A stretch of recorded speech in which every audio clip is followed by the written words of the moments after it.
हवाई जहाज पहले भी थे, पाकिस्तान से युद्ध पहले भी हुआ था कि नहीं हुआ था, सब कुछ तो वही था। लेकिन राजा को पहली बार आपने ये एहसास कराया कि हमने तुमको आलू और प्याज के दाम सस्ता करने के लिए नहीं चुना है। और ये एहसास ही राजा के ऊपर दबाव है कि अगर ये सनातनी बदल गया तो मैं कितना भी चालूं, कितना भी चीजों को डिले करूं, ये मुझे वापस सत्ता पे नहीं बिठाएगा।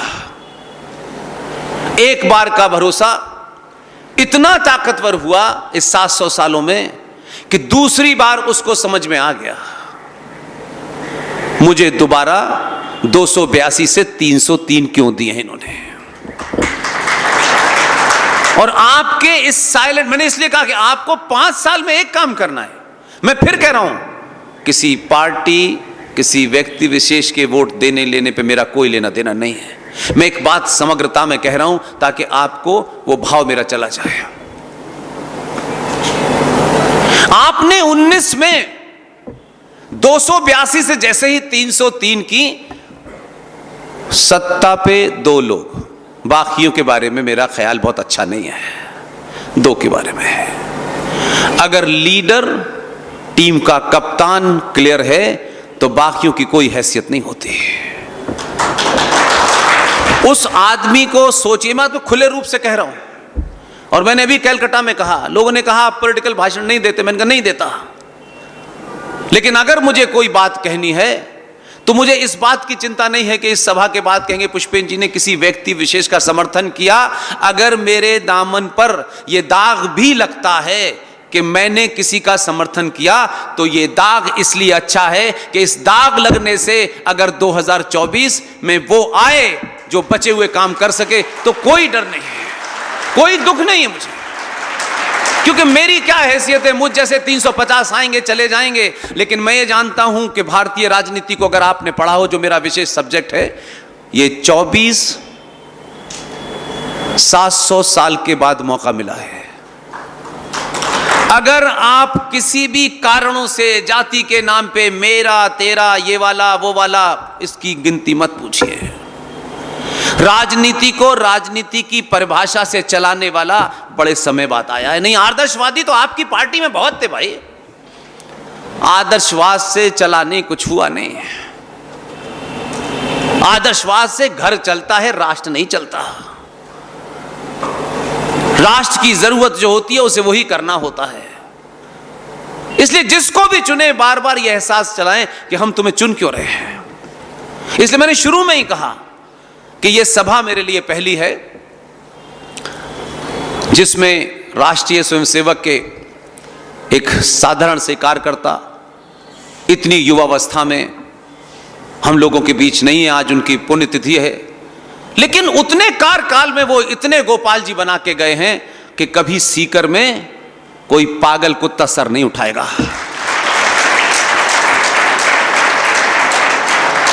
इसलिए उनको श्रद्धांजलि दीजिए, उन पे चर्चा कीजिए, लेकिन उनके बनने जैसे 2 काम भी आप करेंगे तभी गोपाल जी को सच्ची श्रद्धांजलि होगी। इस भारत की तारीख में कहा गया 15 अगस्त 1947, हम हर बात के लिए सरकार पे डिपेंड होते हैं कि सरकार ये करे, लेकिन सरकार को हम वो ताकत नहीं देते। आप सिर्फ उस ताकत को दे दें। सरकार के पास भी ऐसे लोग नहीं होते कि बहुत ज्ञानी हो तो जो उनको ये बातें बताएं, क्योंकि वहां जो जाता है वो अपनी अपनी दुकान चलाता है। तो एक जागरूक समाज का काम यह होता है कि सरकार की कुछ चीजों को आसान कर दें। हो सकता है सरकार के पास ऐसे लोग ना हो, सरकारों के दिमाग में वो बात ना जाती हो जिससे इसमें बदलाव हो सकता है। ये वंदे मातरम जब गाया गया, मैं वहां लौट के आना चाहता हूं जहां यह बताया जा रहा है कि भारत का संविधान खतरे में है। यह सवाल आपको पूछना चाहिए कि यह संविधान आज खतरे में है या नहीं है, ये तो समय बताएगा। लेकिन इस संविधान के साथ उन लोगों ने जो संविधान के ठेकेदार बन के देश भर में राजनीति कर रहे हैं, मैं उनके लिए आपको कुछ चीजें देना चाहता हूं।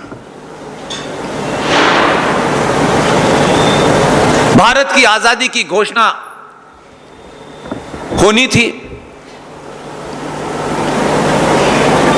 हमारे फूल वाले चचा ने सरदार पटेल साहब से यह कहा कि वंदे मातरम पार्लियामेंट में बजेगा।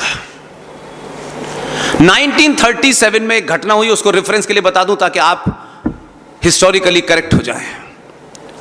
1937 में वंदे मातरम को लेकर मुसलमानों में एक गहरा रोष था, गुस्सा था, और वो ये कह रहे थे कि भाई हमारा मजहब में हम किसी के, अल्लाह के अलावा किसी के सामने नहीं झुकते। ये उनका तर्क था। और क्योंकि वंदे मातरम में किसी के सामने हमें अपना सर झुकाना पड़ता है, तो ये हमारे मजहब में नहीं है, झूठे हैं। अकबर अल्लाह था, औरंगजेब अल्लाह था। जितने भी इस्लामिक रूलर हुए उनके सामने जमीन पे 15 बार सर लगा के करते थे, तब नहीं पूछा था कि हम अल्लाह के अलावा किसी के सामने सर नहीं झुकाते। तो उस पर विवाद हुआ और फिर यह तय हुआ कि वंदे मातरम जो है उसका वो पोर्शन निकाल दें जहां मुसलमानों को ऑब्जेक्शन है, और वो निकाल दिया गया। लेकिन आपके वो तमाम पुरुषार्थी लोगों की तरफ इशारा करना चाहता हूं। 37 में हुआ, 47 में देश की आजादी का गुणगान हो रहा था। भारत की संसद के अंदर पहला सत्र होना था। नेहरू जी ने सरदार पटेल से कहा कि वंदे मातरम कल बजना है। अब सरदार पटेल को यह क्यों मिल गया? उन्होंने कुछ नहीं करा और फोन किया किसी को, उनकी होम मिनिस्ट्री ने मुंबई में, और एक बहुत बड़े संगीतकार के बारे में पता लगवाया उन्होंने। वो संगीतकार उस वक्त मुंबई में नहीं थे। वहां से उनको खबर मिली कि वो मद्रास में हैं। वहां मैसेज छोड़ा गया और उस वक्त टेलीफोन की व्यवस्था आज जैसी नहीं थी।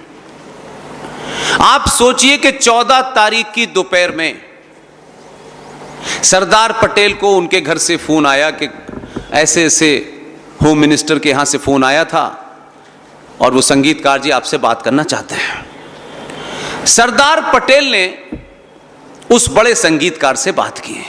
यह देश उस संगीतकार का नाम नहीं याद रखता। संगीत बजाते बजाते भी उस आदमी की राष्ट्र के प्रति कमिटमेंट को देखिए।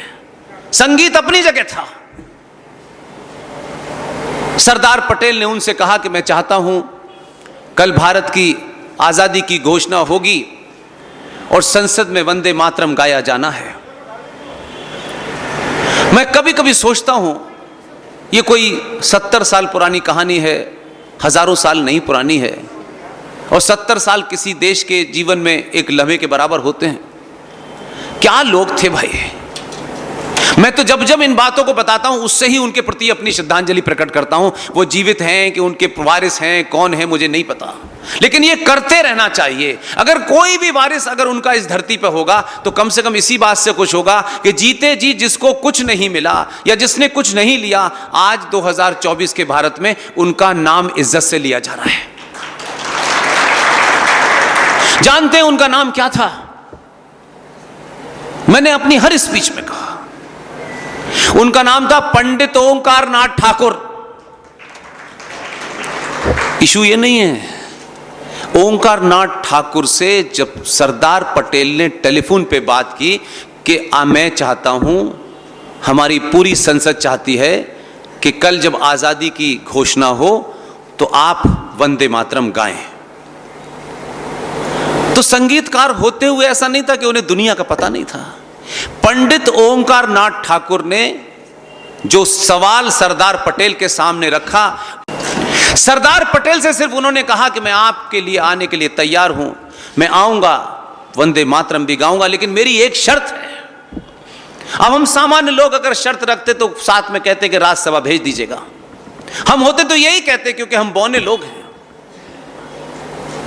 पंडित ओंकार नाथ ठाकुर ने टेलीफोन पे एक ही लाइन बोली सरदार पटेल को, और सरदार पटेल ही इस बात को जानते थे और कोई जानता ही नहीं था। वो आज हमारे बीच में नहीं है, लेकिन कुछ लोग खामोश होने के बाद भी कितना बड़ा काम करके गए। उन्होंने कहा कि मैं आऊंगा और वंदे मातरम गाऊंगा, मेरी एक ही शर्त है कि मैं खंडित भारत में खंडित वंदे मातरम नहीं गाऊंगा। सरदार पटेल ने उनसे कुछ नहीं कहा, बोले मैं हेलीकॉप्टर भेज रहा हूं। हेलीकॉप्टर गया, पंडित ओंकार नाथ ठाकुर को भारत की संसद में बिठाया। पंडित जी अपना लंबा चौड़ा भाषण, और जो भाषण उन्होंने दिया उसकी बड़ी तारीफ होती है। और पंडित जी ने इंग्लिश इसलिए बोली कि भारत के लोगों को हिंदी आती नहीं थी, इसलिए उन्होंने इंग्लिश में अपना भाषण दिया, जिसकी आज बड़ी चर्चा होती है। और कुछ कॉम्प्लेक्स से ग्रस्त लोग उस अंग्रेजी को बोल के बड़े खुश होते हैं कि वो कितनी अंग्रेजी जानते थे। वो और भी बहुत सी ऐसी भाषाएं जानते थे जिनका वर्णन सार्वजनिक जीवन में नहीं कर सकते। मैं कर सकता हूं लेकिन नहीं करना मुझे। सरदार पटेल की तरफ जब वो भाषण देके नीचे उतरे तो वो बिजी हो गए, और सरदार पटेल ने ओंकार नाथ ठाकुर साहब से कहा कि आप मंच पे जाएं। पंडित ओंकार नाथ ठाकुर ने पूरा वंदे मातरम कोई 9 मिनट में पूरा वंदे मातरम गाया। आजाद भारत की संसद में पूरा वंदे मातरम गाया गया। तो जो आज कह रहे हैं संविधान और संसद सब खतरे में है, मैं उनसे पूछना चाहता हूं कि जब भारत की संसद में पूरा वंदे मातरम गाया गया और उसके अगले दिन ऑल इंडिया रेडियो से सुबह 10 बजे उसी वंदे मातरम को प्रसारित किया गया, फिर भारत की संसद में किसके दबाव में आज भी आधा वंदे मातरम गाया जाता है? ये किसी पार्टी की डिमांड नहीं है, ये देश की डिमांड होनी चाहिए कि अगर वंदे मातरम पूरा गाया गया था तो पूरा ही गाया जाना चाहिए। और इसी मुहिम के तहत मैं लगातार इस बात को कह रहा हूं। नई संसद बन गई है, उसमें जो होना था हो गया है। 24 के बाद आपको मुझे लगता है पूरा वंदे मातरम संसद में गूंजेगा। और ये सिर्फ वंदे मातरम का मामला नहीं है कि ये वंदे मातरम पूरा होने से आप कह सकते हैं कि गरीबी मिट जाएगी। जिस दिन यहां से अमीर हो गए, गरीबी अपने आप मिट जाएगी। हम अंदर से इतने गरीब हो चुके हैं, इतने दीनहीन हो चुके हैं, लगता है हमारा जीवन कोई चला रहा नहीं है। जितने भी ऐसे लोग हुए उनको कभी भी यहां की गरीबी की चिंता नहीं। वो यहां से इतने अमीर थे, उन्होंने जो कर सकते थे उस समय में करके चले गए, और आज हम उन्हीं बातों को दोहरा रहे हैं जिसके कारण बहुत सारे काम हो रहे हैं। सावरकर का कोई वारिस नहीं है इस दुनिया में। सावरकर नहीं है। सावरकर को खत्म करने वाले कौन लोग थे? माफ कीजिएगा, मुझसे पूछिएगा मत। सावरकर बहुत बड़ा ना हो जाए, सावरकर की हिंदू महासभा बड़ी ना हो जाए, लेकिन सावरकर को सावरकर नहीं बनने दिया। कोई फर्क नहीं पड़ता, इसका ध्यान रखिएगा। जरूरी नहीं है कि आप जीते जी सब कुछ हो जाएं। अगर आपकी सोच 1000 साल के लिए है और आपका कोई वारिस नहीं बचेगा, कोई ना कोई इस दुनिया में खड़ा होगा और 100 साल के बाद भी आपको जिंदा कर देगा। इस भाव से कुछ करिए। इसी समय में, इसी जीवन में अच्छा भाषण देते हैं, हम ये करते हैं, वो करते हैं, राज्यसभा मिल गई, एमएलए मिल गया, नहीं। जो 100 साल बाद मिलेगा वो हजारों साल तक जिंदा रहेगा। राज्यसभा, लोकसभा 5 साल के लिए मिलेगी और कुछ नहीं होगा। कोई है सावरकर का वारिस? कोई पटेल का वारिस है पार्लियामेंट में? कोई सुभाष का वारिस है पार्लियामेंट में? एक भी बच्चे बता दीजिए। क्या सुभाष की कोई रिलेवेंस है? उनका नाम लेने से वोट मिलेंगे? सावरकर का नाम लेने से वोट मिलेंगे? पटेल का नाम लेने से वोट मिलेंगे? क्या नहीं मिल रहे ना। लेकिन फिर भी आपके जागृत होने के कारण वो जो आए हैं गुजरात से, उन्होंने दुनिया की, भारत की सबसे लंबी मूर्ति पिताजी की नहीं लगाई, सरदार पटेल की लगाई है। इसे दुनिया के किसी कोने से आज का युवा पूछेगा कि इनकी मूर्ति इतनी लंबी क्यों लगी है, इतनी बड़ी क्यों लगी है, इन्होंने क्या कार्य किया है, तो इतिहास से वो उनका कार्य बोलेगा कि यही एकमात्र आदमी था कि भारत के विभाजन के समय जितनी जिम्मेदारी सरदार को दी, बड़े बड़े राजा, बड़े बड़े नवाब अपना अपना ज्ञान बांट रहे थे। सरदार ने एक तरफ से कोड़ा लिया और सबको औकात में ले आए कि साइन करो, भारत में रहना है। तो एक आध जगह का काम चचा को दिया, चचा ने उस कश्मीर की ऐसी तैसी कर दी। इसलिए सरदार की ये बातें जब पता चलेंगी, जब आने वाली नस्लें पूछेंगी कि इनको किताबों में तो नहीं पढ़ाया जाता, किताबों में तो में फूल वाले चचा मौजूद हैं, तो तस्वीर से पूछेंगे कि ये कौन था, क्यों लगी है। सुभाष चंद्र बोस को कोई पूछने वाला है? उस बहादुर आत्मा से पूछिए कि यार इतना बड़ा काम करके गया, पूरी दुनिया को उसने हिला दिया, लेकिन यार ये देश उसे अपना हीरो नहीं मानता है, उसके लिए कभी झगड़ा नहीं करता है। लेकिन मेरी मोहल्ले में यहां मूर्ति लग जाए, मेरे नाम से यहां पत्थर लग जाए। ऐसे ऐसे भी नेता हैं कि टॉयलेट बनता है उसके लिए भी पत्थर के लिए सुबह से उठ के खड़े हो जाते हैं। ये पत्थर वत्थर लगने से इंसान जिंदा नहीं रहता है। कुछ लोग ऐसे हैं कि मरने के बाद जिंदा होते हैं। आप क्या तय करना चाहते हैं, ये आप तय करें। सावरकर जिंदा हुए कि नहीं हुए बताइए? सावरकर जिंदा हुए कि नहीं? कैसे? फिर मैं कहता हूं, आप जो देखते हैं मैं वो नहीं देखता, जो मैं देख रहा हूं वो मैं बताने आया हूं। सावरकर का नाम लेने का मतलब है राजनीति में नुकसान, क्योंकि उनको एक ऐसे मामले में उनका नाम डाल दिया गया है ताकि ये बड़ा आदमी अनादिकाल तक बड़ा न बन पाए। इसके बारे में लोग बात करने से डरें, क्योंकि इसके बारे में बात करोगे तो देखिए उन्होंने माफी मांगी थी, वो तो गांधी के वध में थे, ये सारे नैरेटिव बनाए। सुबह भी मैंने आपके गणमान्य नागरिकों से कहा कि जो काम जिसका है उसे करने दीजिए, रोज रोज सवाल मत पूछिए, इसको क्यों ले लिया, इस पे तो 15 मुकदमे हैं, वो लखनऊ वाले को क्यों ले लिया, वो शिवसेना वाले को क्यों ले लिया, ये बाहर वालों को क्यों ले रहे हैं। अगर घर में कम पुरुषार्थी हैं तो बाहर से लेने में क्या प्रॉब्लम है। मैच जीतने के लिए कैप्टन किसी खिलाड़ी को कब लेना है कब नहीं लेना है, वो ये सोचे सारे मेरी जाति के आएंगे मैं मैच नहीं जीतूंगा, तो ये महत्वपूर्ण नहीं है कि सारे मेरी जाति के हों। जो मैच जिता सकता हो और जो गिनती 400 कर सकता हो वो डाकू है, डकैत है, गुंडा है, बदमाश है, ये महत्व नहीं है मेरे भाई। इस वक्त व्यक्ति विशेष क्या है ये बिल्कुल महत्व नहीं है, क्योंकि ये आदर्श स्थिति नहीं है। भारत कॉन्स्टेंटली एक युद्ध में ग्रस्त है जिसको आप देख नहीं पा रहे हैं। कांस्टेंट भारत एक बैटल में है, एक जंग चल रही है जो दिख नहीं रही, जो इनविजिबल है। आप उसकी तरफ देखना नहीं चाहते, क्योंकि उसे देखने से आपको डर लगने लगेगा।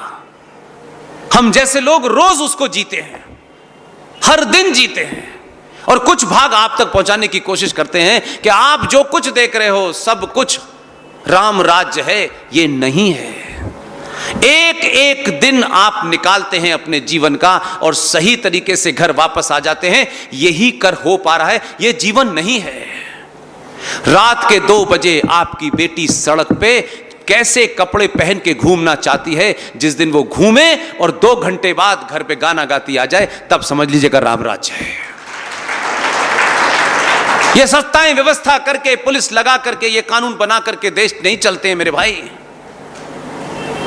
इसलिए इस बात की तरफ ध्यान दीजिए कि पहले आपके उन पुरुषार्थियों को खड़ा करा जाए, जिससे आप में यह भाव पैदा हो कि अगर हम सावरकर को भी मान लेते थोड़ी देर के लिए, तो हम अपने बच्चों को भले ही स्कूल में न पढ़ाया गया हो, लेकिन सावरकर ने क्या किया, सावरकर कैसे थे, कम से कम यह नैरेटिव तो होता। इसलिए बार बार मैं कहता हूं कि जो 14 वाला है उससे सवाल कम करिए। उसे मालूम है कहां यादव जी को बनाना है, कहां शर्मा जी को बनाना है। वो जिस खेल में है उस खेल का ठीक ठाक खिलाड़ी है, और जो उस खेल के पुरोधा थे वो बाप रे बाप, इकट्ठे होकर भी उनकी समझ नहीं आ रहा क्या करें, उनकी समझ से परे है। राजनीति में 2 और 2 4 नहीं होते, 2 और 2 22 भी होते हैं। और राजनीति को हम एक आम आदमी जिस तरह से देखते हैं, क्योंकि हमारा जीवन बड़ा साधारण सा होता है, हम मान्यताओं परंपराओं की बात करते हैं, मूल्यों की बात करते हैं। जो आदमी मैदान में उतर गया है और मैच हो रहा है, मैच जीतना ही अंतिम लक्ष्य है। ये कोई नहीं पूछेगा ये छक्का क्यों मारा था, ये ऐसा क्यों मारा था। जीता हुआ आदमी होगा, जो गिनती आपके पास होगी, तब जा करके जो चिंता स्वामी जी की है, क्योंकि स्वामी जी ने इसके लिए कभी धरना नहीं दिया, स्वामियों ने निकल के इस मुद्दे को मुद्दा नहीं बनाया। जिनको इसकी चिंता नहीं थी कि घर में बिजली है, पानी है, बिल देना है, बच्चे की फीस देनी है, अगर वो लोग भी इन बातों को सिर्फ मंच से कह के चले जाएंगे तो बात नहीं बनेगी। उनकी कोई ऐसी जिम्मेदारी नहीं है जिसके कारण वो अपने घर से न निकल सके। हमारे पास तो कई सारे ऐसे मामलात हैं जिसमें हम उलझे हुए हैं। हम सबकी बहुत सारी चाहते हैं, लेकिन चाहत बिस्तर पे लेट करके सोने से नहीं होती है, चाहत के लिए चिल्लाना पड़ता है। और पूरी दुनिया भर में जो परपंच हो रहा है वो इसीलिए हो रहा है। कभी कोई वहां से बयान जारी कर रहा है, कभी कोई इंग्लैंड से बयान जारी कर रहा है, कोई अमेरिका से बयान जारी कर रहा है। किसी को बैठे बैठे केजरीवाल की चिंता हो गई है। 3 में न 13 में वो वहां करे, लोकतंत्र खतरे में है। यहां हमारे यहां लोकतंत्र हमारे यहां सड़कों पे बह रहा है, नालियों में बह रहा है। हमारे लोकतंत्र की चिंता मत करो। और केजरीवाल लोकतंत्र की आखिरी पहचान नहीं है, यह गलतफहमी है। लेकिन कुछ चीजों से बाहर की दुनिया ग्रस्त है। उनको लगता है कि अगर ये वापस उसी वक्त लौट गए जब पूरे विश्व की अर्थव्यवस्था में 67% कंट्रीब्यूशन भारत का होता था, वो चिंता में है कि ये उधर ही ले जा रहा है कहानी। लेकिन इसके लिए कोई व्यक्ति विशेष नहीं होगा, वो सोच होनी चाहिए। बनना तो बहुत लोग प्रधानमंत्री चाहते हैं। एक थे वो कड़ी निंदा करते रहते थे, उन्होंने कड़ी निंदा करते करते ऐसी तैसी कर दी।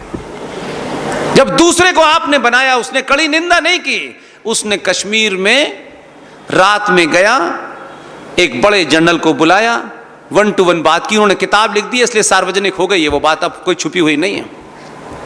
2 सवाल पूछे, अगर ऐसा ऐसा होगा तो कश्मीर में कुछ हो सकता है, और हो सकता है तो हमारे पास क्या है। मुश्किल से सुबह 7:05 पे कहा गया कि आपसे गृह मंत्री मिलना चाहते हैं। फिर 5 मिनट बाद फिर फोन गया कि आप उनके साथ नाश्ते में चाय पिएंगे या दूध पिएंगे या शरबत पिएंगे। 7:05 में वो जनरल साहब पहुंचे, उनसे सिर्फ 2 ही बातें उन्होंने कहा, ये कुछ अगर ऐसा हो तो कश्मीर में क्या हो सकता है। उन्होंने कुछ नहीं, कट 3-4 बातें बताई। उसने उनको बुलाया, ये होगा, ये होगा, नहीं होगा। वापस आ गया। किसी को पता ही नहीं चला कि सुबह 7 बजे जब वो उठते हैं, जो आलू से सोना बना रहे हैं, जब वो उठे तब तक वो दिल्ली आ गए, उन्हें पता ही नहीं चला, होके आ भी गए वहां पे।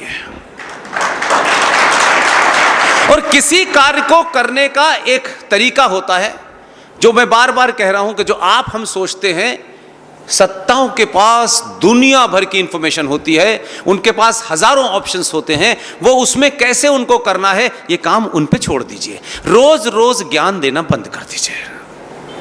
आप तो ऐसे पूछते हैं कि आलू वाले तुम्हारे पास आलू क्या है, अच्छा तुम्हारे पास आज कौन सी सब्जी है, ये सब्जी अच्छी क्यों नहीं। अरे भाई, उसको कुछ और काम करना है, उसे करने दीजिए।